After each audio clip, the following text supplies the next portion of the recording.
Hey, hey, hey. I'm hoping that you guys are watching my page. And I'm going to give everybody just a minute to regroup, okay? I'm looking at these little funny-ass filters and stuff they've got on Facebook now. So I'm giving everybody a chance to regroup. I was actually closing down the first part of this conversation, which talks about, yeah, the church can hurt you. Yeah. And the thing is that, you know, the molestation sometimes that happens in church, which really fucks with your mind because that's supposed to be the place where you're safest. And once again, it's just like having any authority figure hurt you, okay? So I want you to go back and watch part 1 and understand what I tell my clients about forgiveness.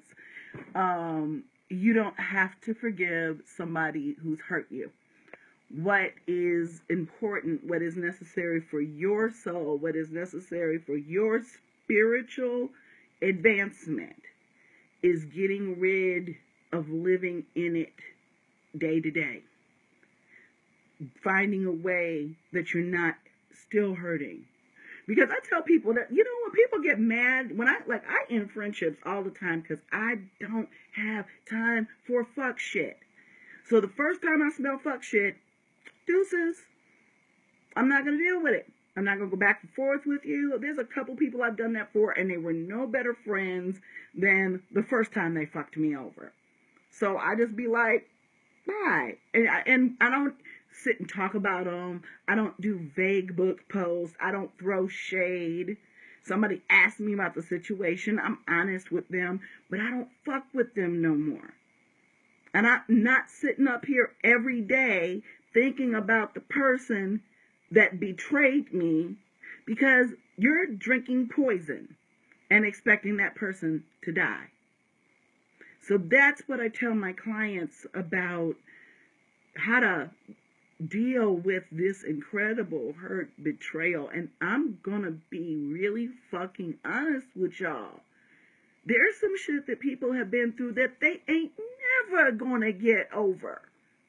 Just like you don't get over your mama dying if you liked her, even if you didn't like her.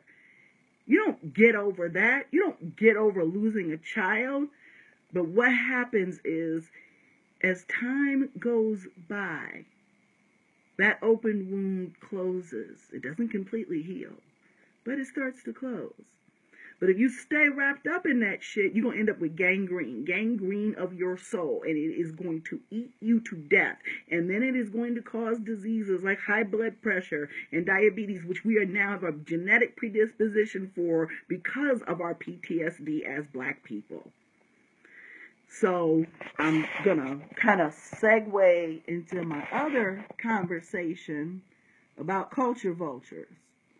But understand that, like, I was talking about my 95-year-old aunt, and that's where the video ended. She's 96, something like that. And all of her daughters were raped by her husband. And when my grandfather found out, he went to her house, and this was in the 50s, and beat her like a grown-ass motherfucker in the street. From the front of her house to the back of her house. And all of her children were taken from her. Okay? And so, yeah, I see her. I give her the respect that she is as an elder. Her children were able to reconcile with her. I don't know what they did. I ain't asked. And,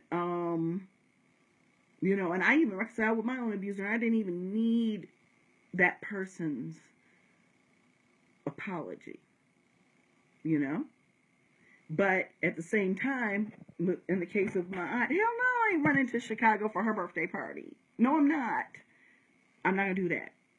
So you don't even have to love people like that from a distance. Don't let anybody convince you that you have to love your abuser. That's some Stockholm Syndrome shit. Okay? So are you guys hearing me okay? Because somebody said they were having difficulty, and I know last time shit crapped out. So hit some like buttons or something and let me know that I'm still coming through, because I hate to be sitting here talking to my goddamn self. But understand that I will upload the video afterwards. You get that option. So if you do miss out, go back and it'll be there for you. Okay? So we're going to segue, because I made a comment earlier that black people have been painted as being the most violent, vile motherfuckers on the face of the planet. From jump, they have painted us this way. And let me tell you, there's places where stereotypes have some type of truth, but that's the one motherfucking thing I can tell you ain't true about black people. Y'all can talk about fried chicken and shit like that all you want to, but you can't tell me that black people are not some of the most forgiving and some of the most giving people on the fucking planet. Okay? Every time I hear Negroes talking about I forgive somebody for some shit they did, like murder, I'm like, what's wrong with you? These motherfuckers probably, and people talk about it's Christianity, these motherfuckers probably ain't seen the inside of a church. They probably know the inside of the crack of their ass better than they know about a church, but they always want to talk about some forgiveness. And it's just so they don't have to feel. You have to understand that there is a problem sometimes, and it's getting better, but this is a big problem in our community where, especially with mothers and their children, and it's still happening in some cases with fathers, that, they didn't want to become attached. They didn't want to show affection. Why? Because they could be sold off at any minute.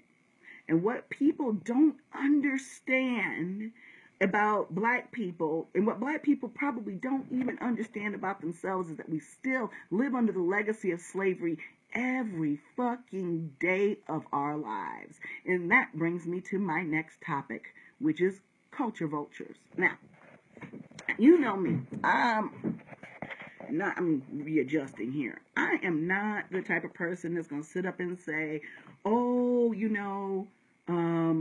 I hate all white people, or I love all white people. I don't make sweeping generalizations about anybody. I take people at face value, and I trust you till I don't. People talk about you got to earn respect, and that's some bullshit. More bullshit. Just like you got to forgive, you got to earn respect. No, you start off respecting somebody until they give you a reason not to. That's what you do. That's how you live a good life. That's how you're a decent person. You respect people until they give you a reason not to. Now, in the situation of ATRs and cultural appropriation, there's a whole bunch of motherfuckers that have given us a reason not to respect what they're doing. This Conjure Cardia chick. Now, I'm going to tell you, because I hold my peace. People, my family nickname is Petty Crocker, because I like to cook. I am petty. And I saw a picture of her on Instagram with some, or somebody had posted it, because I don't follow her, with some Africa earrings on. And they were hot about it. And I was just like, yes, Conjure Cardia.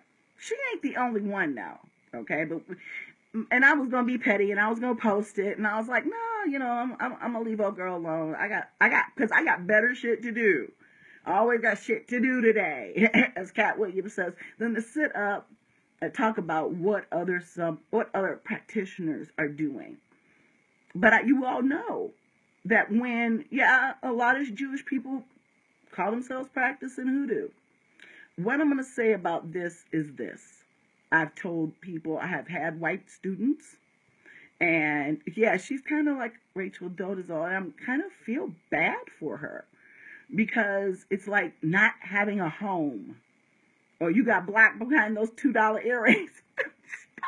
Well, you are going to disrupt me, and you're going to make me be petty, and I'm not trying to be petty, because what I've been told is I'm a leader, so I'm going to behave like a spiritual leader in this instance, okay? And it's fucked up, because it's like I tell all of my students, black, white, whoever you are, if you want to practice what the modern society has coined hoodoo, or root work, or conjure, you have to understand that the roots of it is ancestrally based. In fact, most of the magical systems that I've seen, white, black, or otherwise, have something to do with ancestors, because you're nothing without them. So when people talk about, well, am I allowed to practice because of what race I am? My question is, Did you have ancestors that practiced, or do you have ancestors that will work with you in this practice? Does your magic work? And then if they say yes, all right. But what we ain't gonna do, okay? What we ain't gonna do is sit up and take religions that come. If you look at the evolutionary tree of religion, version 2.0 on the internet, Hoodoo sits way at the fucking top. But Yoruba is way at the beginning. It's the step out of animism.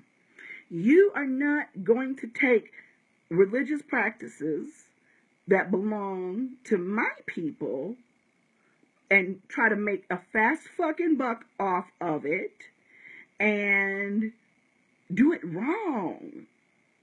Because, see, I'm concerned about clients. I do what I'm supposed to do for my clients. Like, clients always want me to do love spells. I'm like, oh, no, boo-boo, I'm not going to make him come back to you. Because if he didn't want you, let his motherfucking ass stay gone.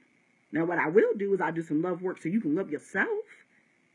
So I don't take advantage of clients. And I have a problem with people who are selling absolute and total complete bullshit and telling them that it's something when it's really something else. Especially when those things can put a practitioner into peril. Because I'm telling you, I've been studying voodoo for several years now. And I don't know much about Orisha worship, but what I do know about all of these spirits is that there is a tradition. And don't hate the player, hate the goddamn game. I don't know why we have to do things the way we have to do them, but we do. And it's hard. I tell people all the fucking time.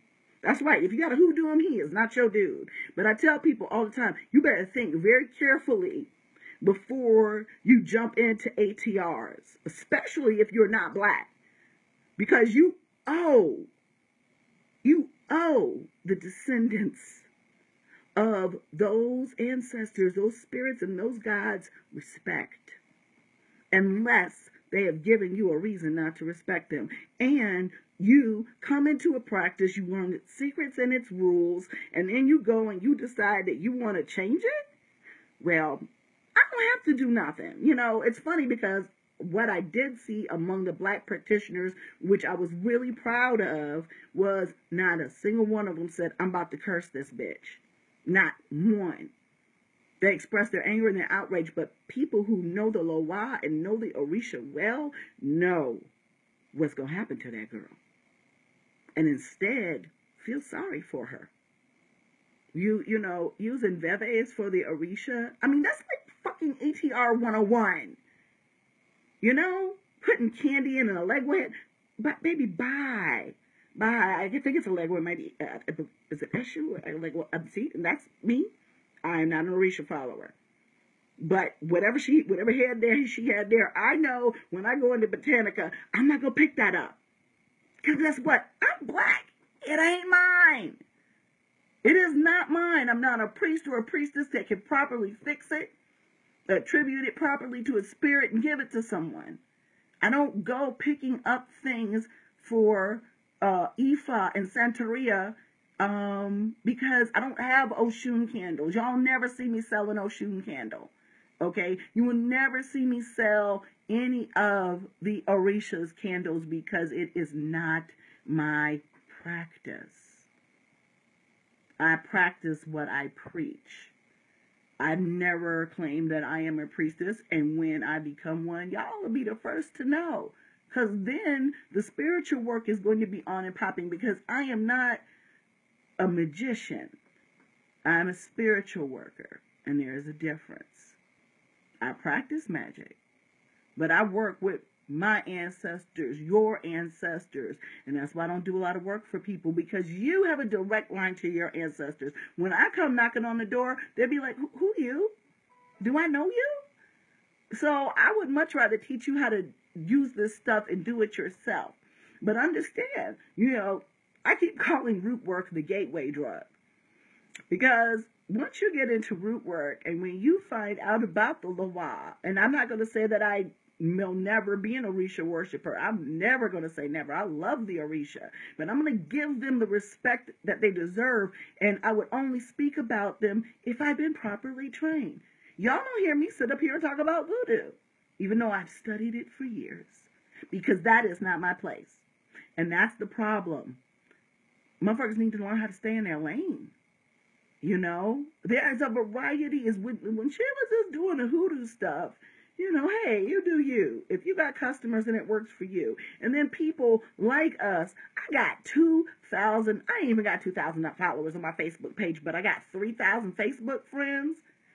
And I go and I look and I go on her Facebook page and there's 13,000 followers. Now, granted, she's been doing this since 2008. I've been doing this since 2013.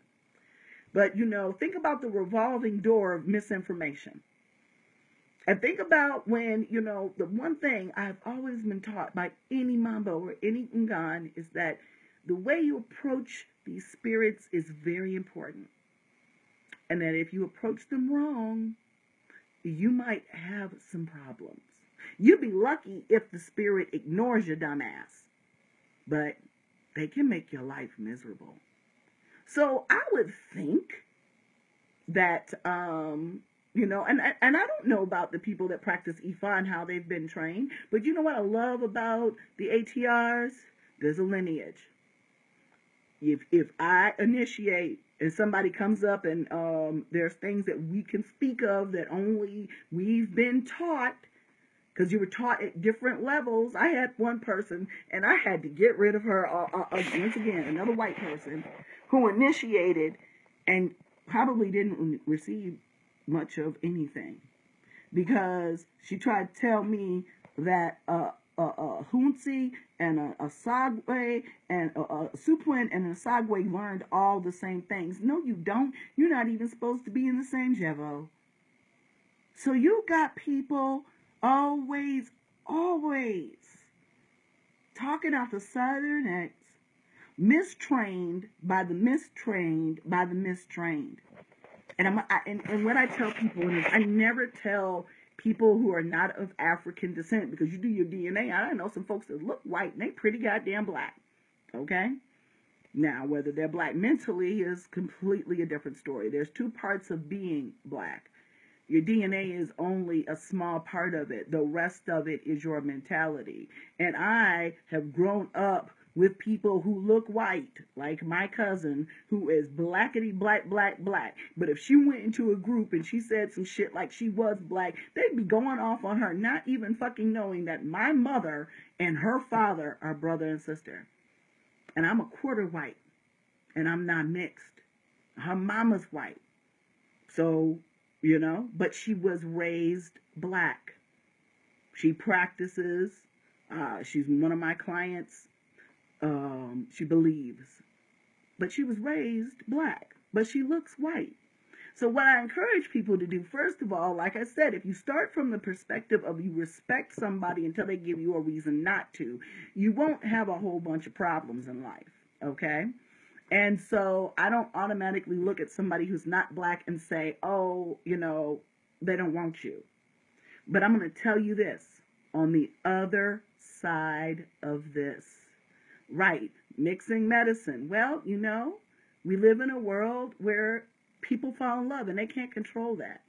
And while I've never really entertained having an interracial relationship, I have lots of friends who are married to people from the opposite race. And I'm going to tell you, some of them are too legit to quit. And I tell you, Lord have mercy, if you ever see me with somebody that's not black, you're going to be understanding that that motherfucker is down as hell. But it's a difficult ride when you do that.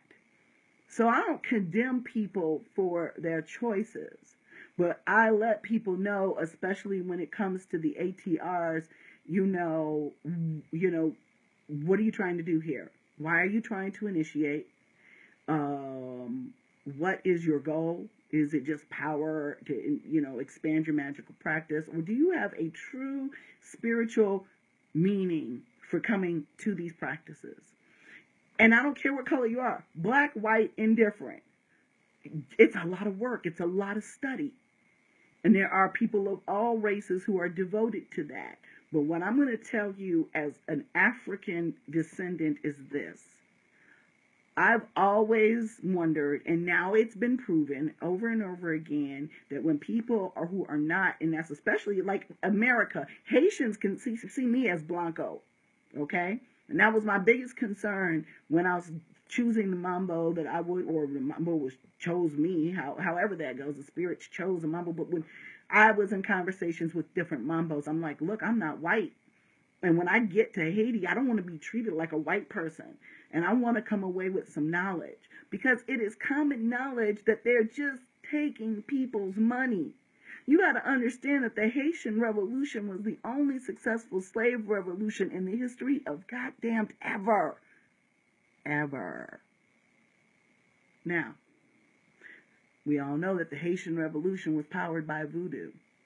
Okay? There were no telephones. There were no fucking newspapers.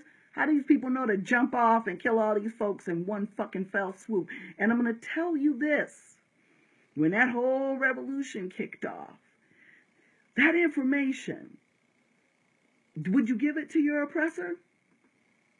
Would you readily hand over that type of power to your oppressor or their descendants? And that's a question that everybody's going to have to answer for themselves. There are lots of people out here who are not black, who are devoted voodoo saints, and have not given me a reason to disrespect their calling. But folks, when they get on, yeah, they treated you like a white person. You darker than me. You've been there. You know how it rolls. We Blanco. We Americans. But, you know, I'm never going to doubt someone's sincerity or their passion. And if the Loa call them, okay. But I'm not going out and soliciting them. You know, I'm not just going to go pick up white folks off the street and say, here, join our ATR, learn all our magic, learn all our power. It shit don't make no sense. So, you know, like I said, I have people of all races, of all religions, that I have the utmost respect for. But you got to understand the society in which we live, that even with black people, there's going to be people you start a Conjure group with and study with or whatever, and they're going to fall off. I don't care what color they are. Because it's a difficult lifestyle. It's not, and it's just like, I remember when I went to church and when I got saved, my life turned upside down. One of the first things I did out the baptismal pool was get pregnant. When you choose a spiritual path, it does not make your life easier. It makes it a lot harder. Kind of like pledging. That shit ain't easy, and people drop line all the fucking time. I got tired of the bitches whooping my ass. I sure dropped line. I had 2 weeks left to go. I was like, nah, this is some bullshit. Okay? So, you have to know that you can't judge people just as we don't want to be judged. We don't want to be judged based on our race. I don't judge people based on their race. I judge people based on their actions, their deeds. And usually, 9 times out of 10, they on some fuck shit.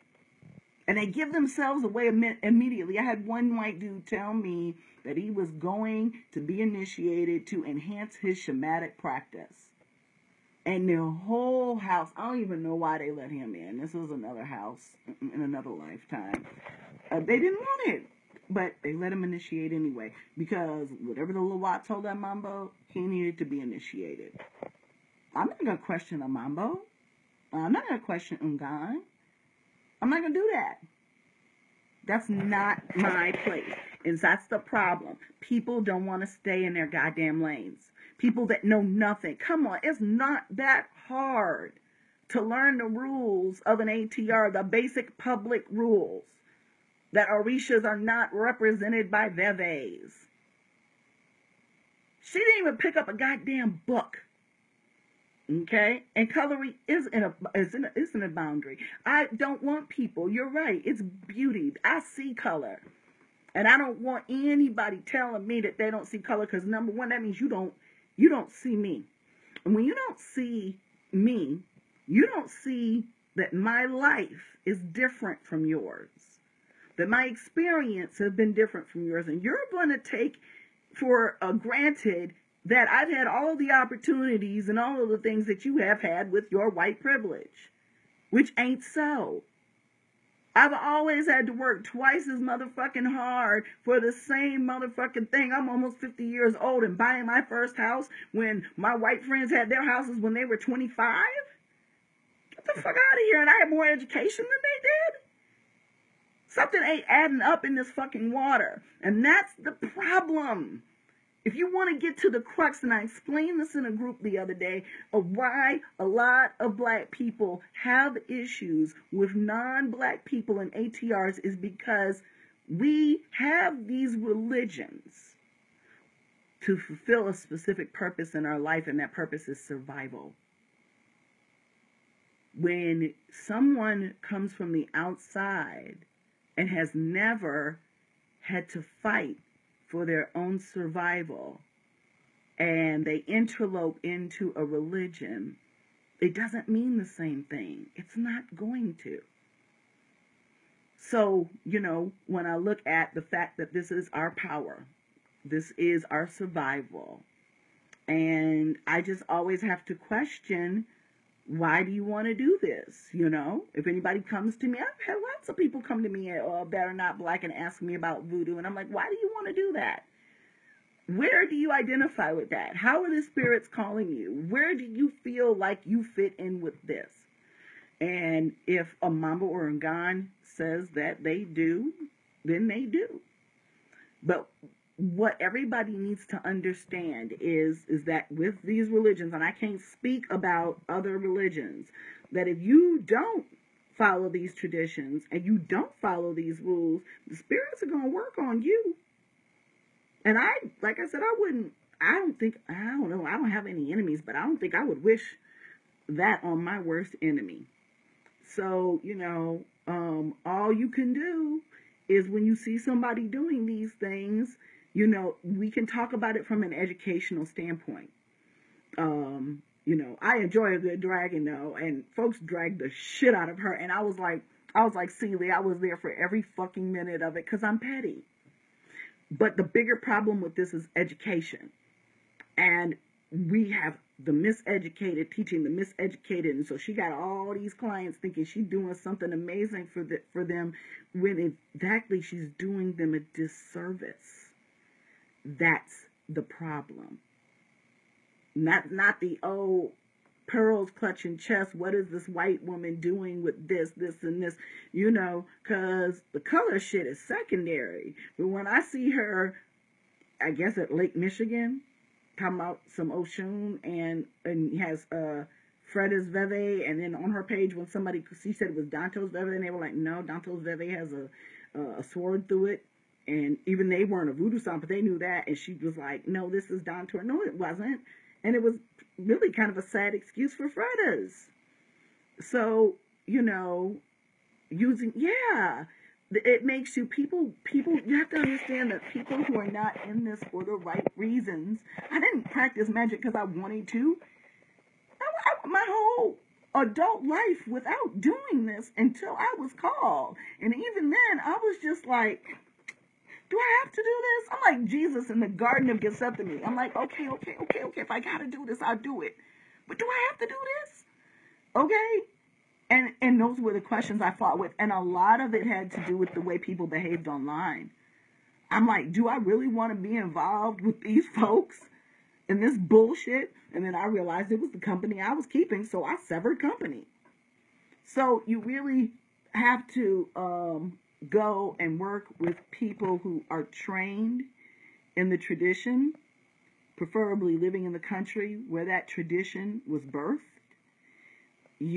You have to get the right divinations. You have to listen.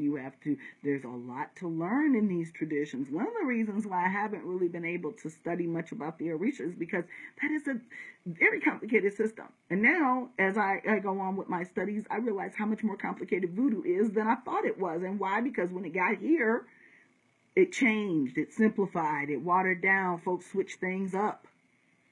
And that's what happens. And so people who love these traditions and love these spirits, when they see somebody on some fuck shit, they get mad.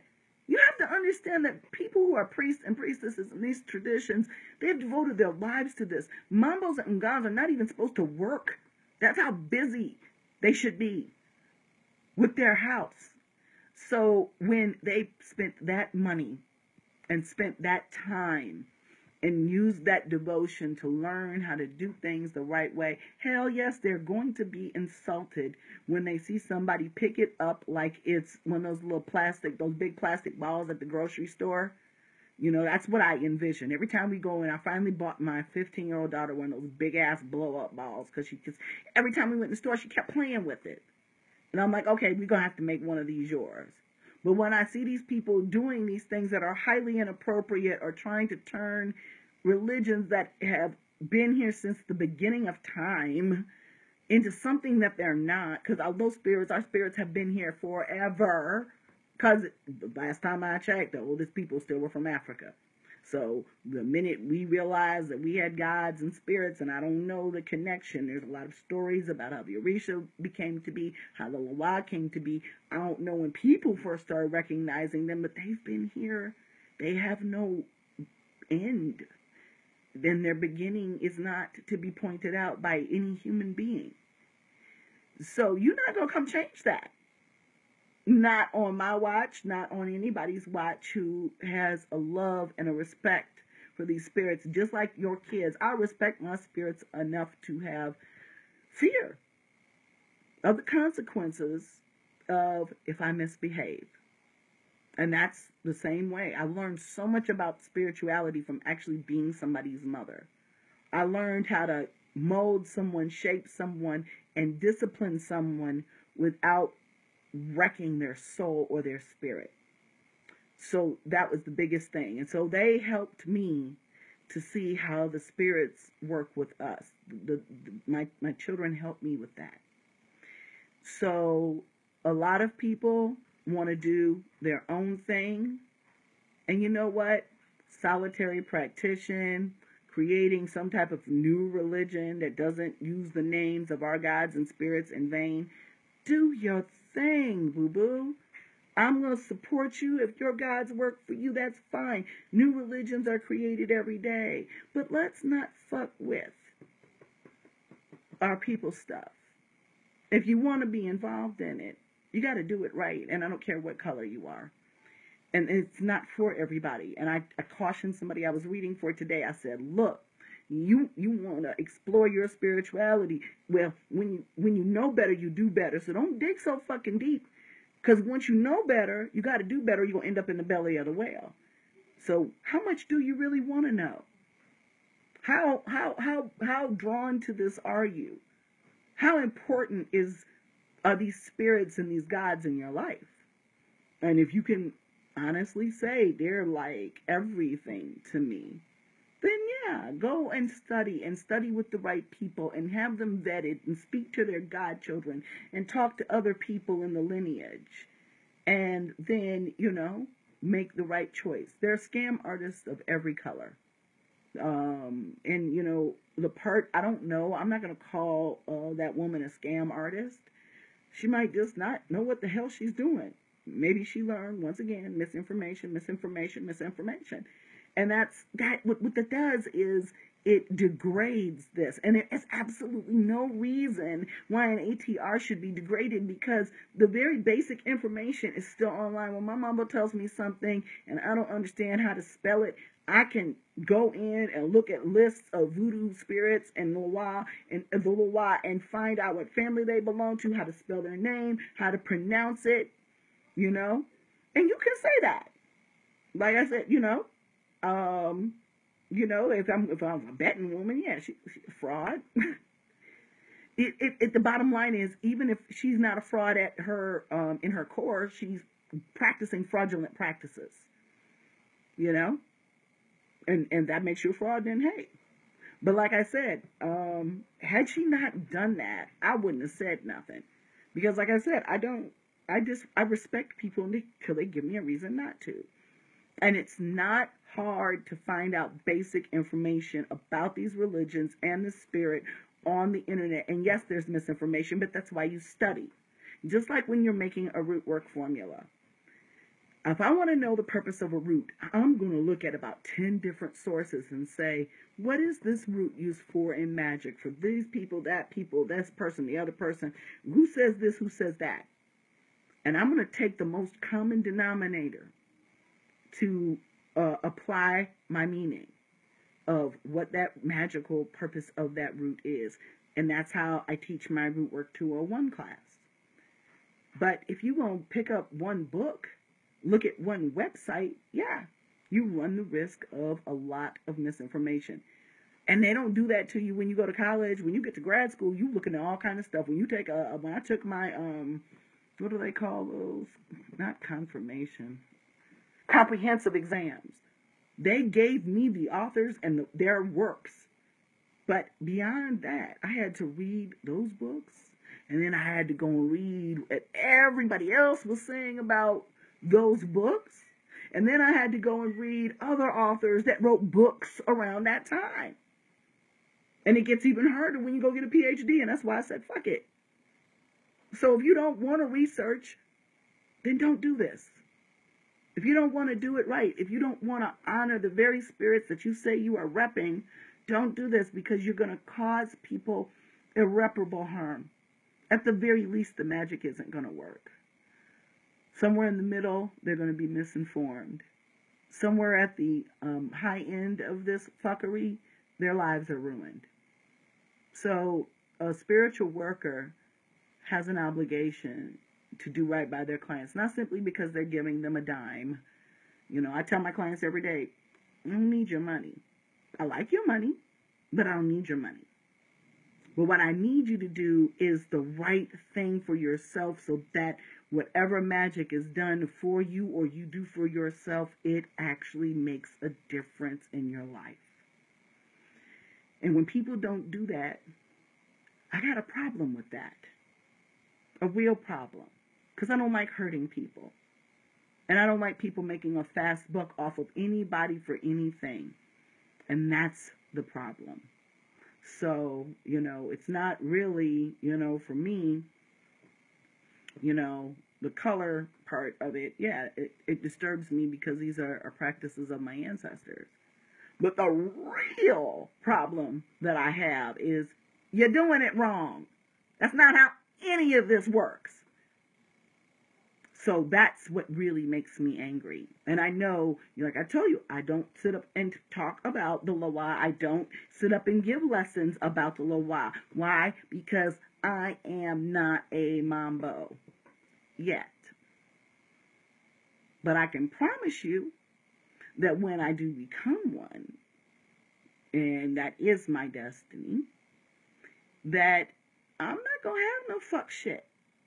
I'm not going to have no fuck shit in my house. I'm not going to have no people that are on no fuck shit. I am not going to be involved with people who are not completely and utterly devoted to this religion, and it is a way of life. And if you can't do that, it's okay. Ain't nobody judging you. But I'm going to judge you if you do that shit wrong. Because, like, I ain't no Christian. I judge. I've been judged enough. Even just making simple mistakes or doing things that my spirit has led me to do. People hate on me all the goddamn time. But guess what? I sleep really fucking good at night. Because I don't take people's money and do fuck shit. I take people's money and I do good shit. And I do it by asking my spirits first. Because I have told many a client, nope, spirit said I can't do that for you. And then I ask the spirits, well, can they do it for themselves? And sometimes the spirits say yes, sometimes spirits say no, and then I tell them what they need to do. And I'm yet to have a client come back and tell me how I fucked up their lives. So, y'all watch out. And if you see fuck shit, say something about it. But do it from a point of, this is fucked up and this is wrong. You know, for me, it's not a position of tearing her down personally, like, you know, because she's white. That's not. She's doing it wrong. And when you don't take the time to learn something, you're going to teach it to somebody else wrong. Look at the patterns and the cycles of family curses, of abuse. of alcoholism. How we raise our children, or how our children are most likely to raise their children. Unless you're willing to break that cycle and do it right. So I encourage anybody who really wants to be in an ATR, because she has no business writing beves if she's not initiated. And you can tell she ain't initiated, or she ain't got no godparents. She ain't even got no friends. I looked at that shit and I said, she ain't got no hoodoo friends. None. That'd be like, hey, take that shit down. And I got at least 3 or 4 people on this chat right now where I have pulled your coattails. I have caught you online doing some fuck shit, and I have inboxed you. I have called you and said, take that shit down. Shut the fuck up. You don't know what you're talking about. And y'all know I have. Okay? But, oh, my girlfriend just called me because it's Beltane, and she finna go set some shit on fire. So guess what? I'm gonna go set some shit on fire. All right, y'all. Love, peace. Afro Grease. Happy Beltane. Have a wonderful and blessed week.